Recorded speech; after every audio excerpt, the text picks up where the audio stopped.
MiniGP70s up next here at Wilton Mill for the FAB-Racing British Mini Bikes Championship with Harvey, Claridge and Callum Beach on the front row. These riders from as young as 9 years old on two-stroke Metrokit bikes with 70cc engines, hence the name MiniGP70. Casey O'Gorman is third on the grid alongside Jay Abel, with Brodie Crockford and Louis Rendell on the third row. Owen Mellor, Luke Coggins, Oscar Pinson is ninth from Elliot Dufton, and Chris Johnson rounds out the grid. It's not the biggest grid this weekend, but there are more bikes in the offing for the later part of the season, we hope. And as away we go, Harvey Claridge gets a beautiful start, and look, Casey O'Gorman straight up to second. What a cracking start from him off the grid, but Claridge leads the way as they go up towards Manuel's Bank.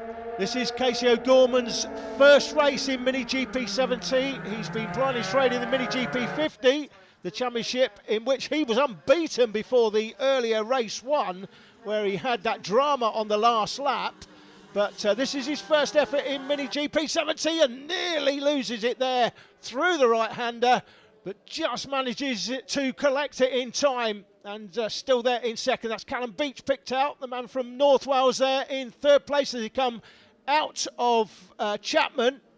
Down the inside straight, Jay Abel, third in the championship, fourth on track on the 303 bike. Well, I can think of many riders in the FAB-Racing paddock that do two different championships in one weekend. There are several who do it, but three?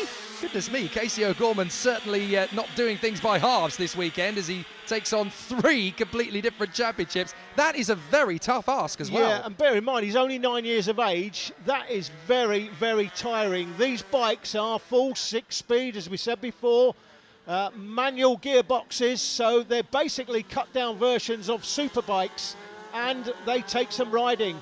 Brodie Crockford was picked out there. He's easy to spot in the green leathers. Yep, you can't miss him. He's there in fifth position trying to chase down the top four.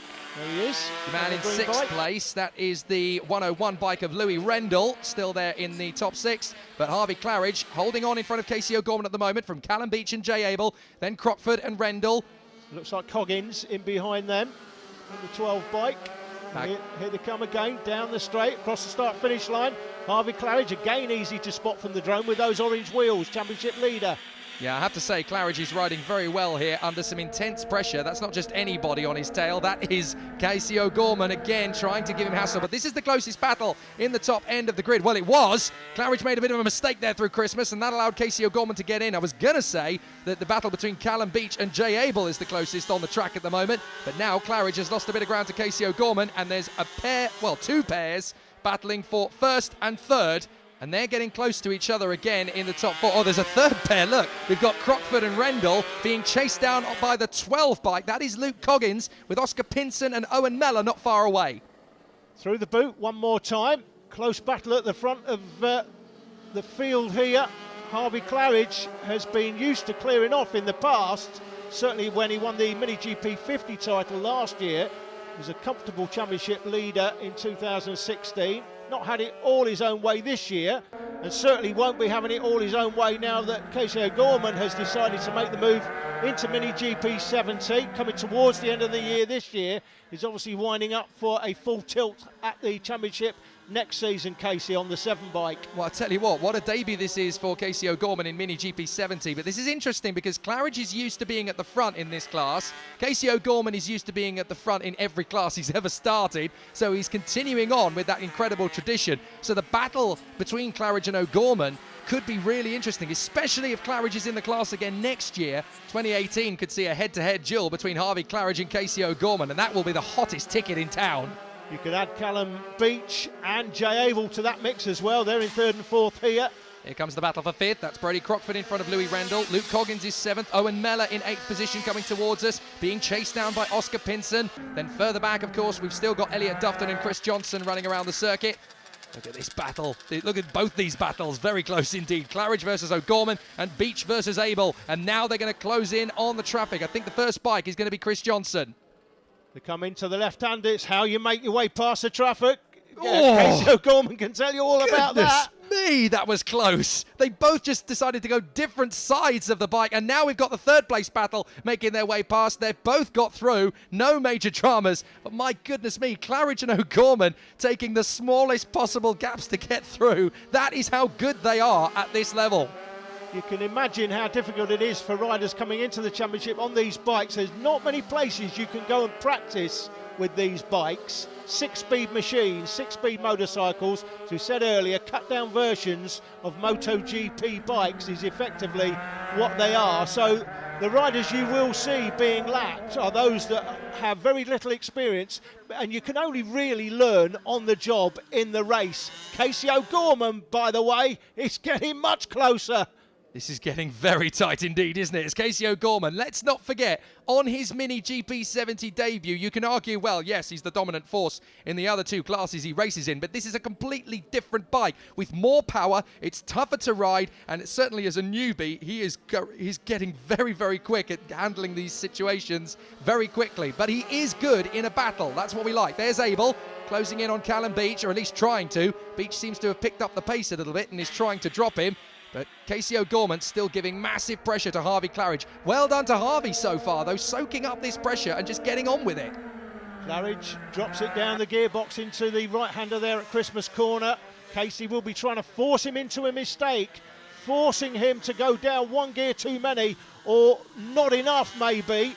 Miss a gear, get it in the wrong gear, and that may allow Casey to go past. But at the moment, Harvey Claridge withstanding the pressure. It's a great ride out front, through Chapman one more time, onto the inside straight, down to the boot.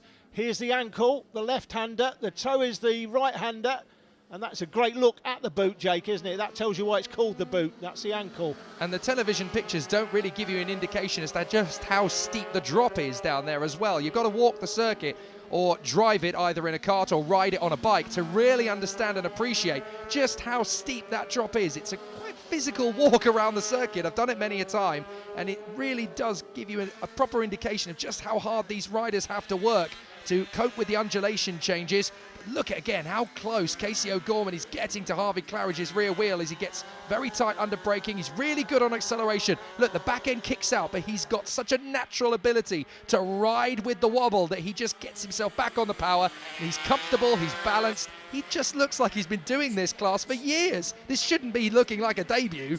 Getting the knees down on the ground. Those of you that have super bikes and go on track days and just marvel at how the professional riders get the knees down, and you think you're leaned right over, but you can't quite get it on the floor, your knee.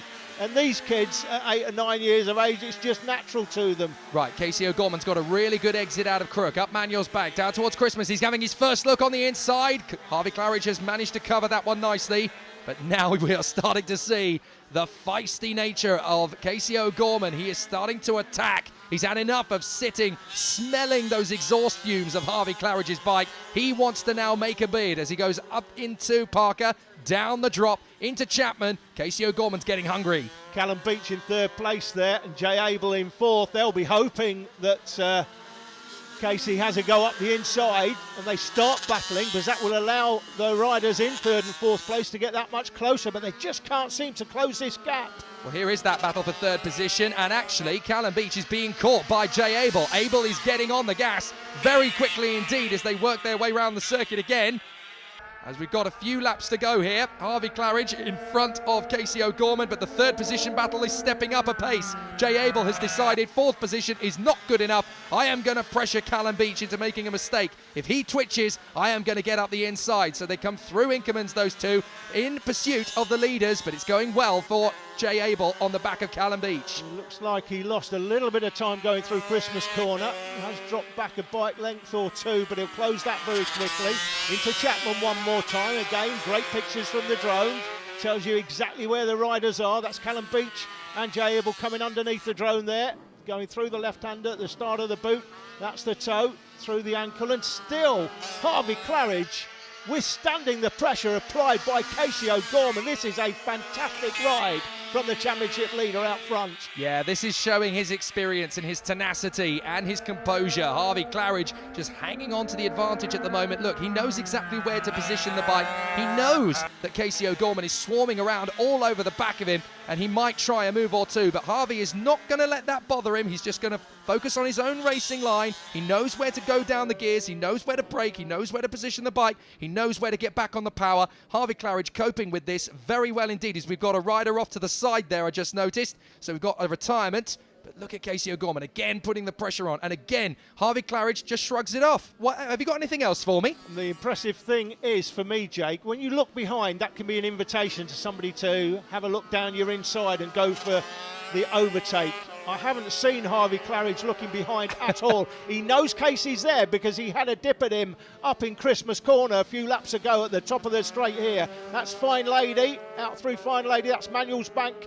Casey had a look at him here, so he knows he's there, but he's not looking behind. He's just concentrating, as you say, Jake, on his own lines. Half a lap to go. Casey O'Gorman may try and move up the inside, but he'll only do it if he's confident he can make the overtake. He's not rash, he's not reckless, he's calculated, is Casey O'Gorman. He will only make the move if he knows he can get there. Bike off to the side there, just being recovered by the marshals, but I think Harvey Claridge is going to hang on to this. I'm not so sure, though, about third position. I think Jay Abel may be able to get a run on Calum Beach, possibly even going into the heel of the boot as both pairs work together. Casey O'Gorman trying his best to get one over, but he's not going to manage it. Harvey Claridge is going to take the checkered flag. What a ride! Claridge first, O'Gorman second. Beach does hang on to third in front of Jay Abel. And looking back, fifth position, that's Louis Rendell. Rendell has got past Brodie Crockford. We missed that, unfortunately, but he is there in fifth place. And it looked to me as though Brodie Crockford was a little bit irritated with that. How did I let him go? Claridge wins, though, from Casey O'Gorman,